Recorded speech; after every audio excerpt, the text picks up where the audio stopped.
Dot product. Okay. Now the dot product of any two vectors.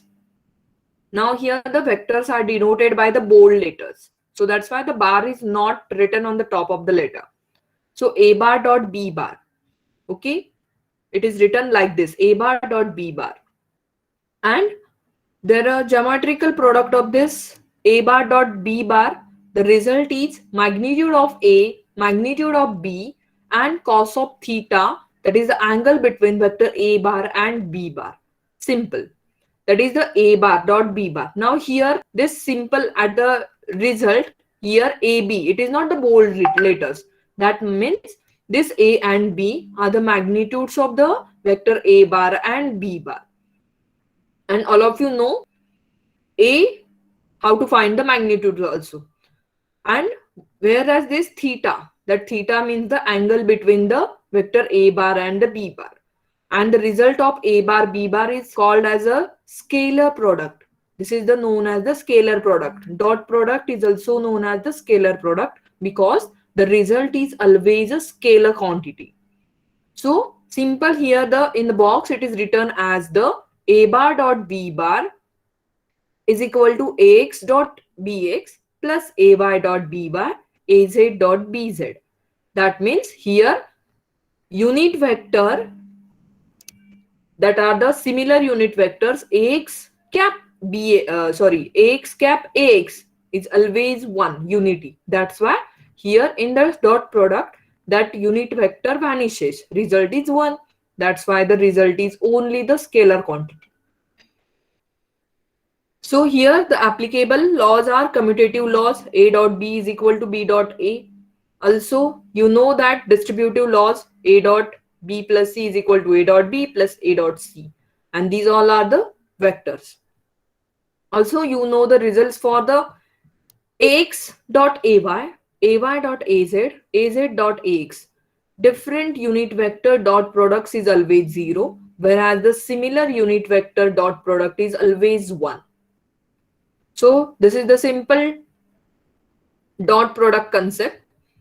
Now in the cross product, when we take the cross product of any two vectors a bar cross b bar, result is ab, that is the magnitude of a, magnitude of b, sine of angle of theta between the a bar and b bar with the normal vector. That means an, here the an is denoted as a bold letter, so it is an vector. Also it is the an is the unit vector normal to the plane containing a bar and b bar, whereas it indicates itself, the result is indicates that a bar cross b bar, it is a vector quantity, it is a vector value, and cross is always there between a bar and b bar.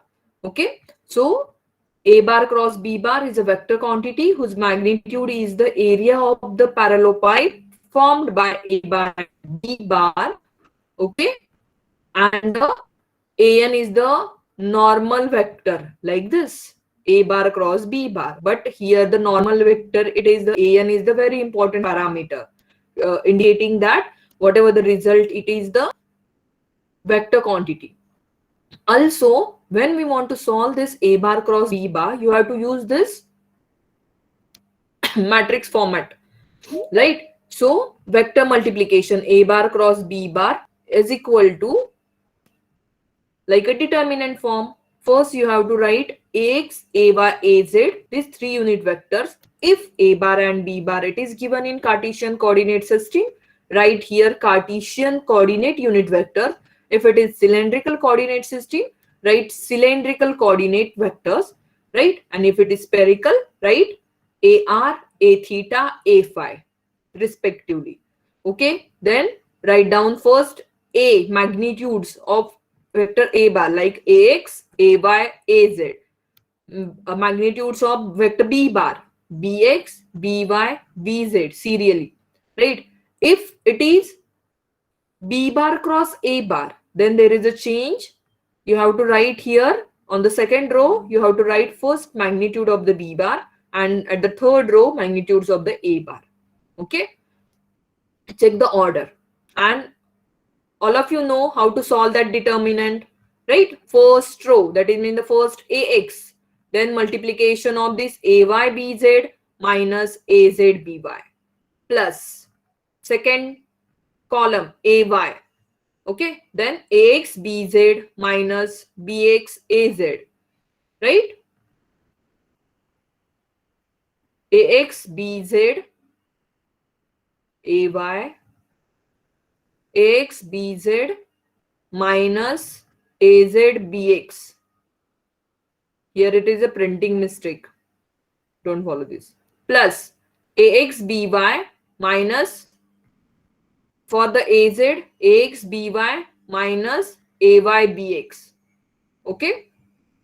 So this is the determinant solving procedure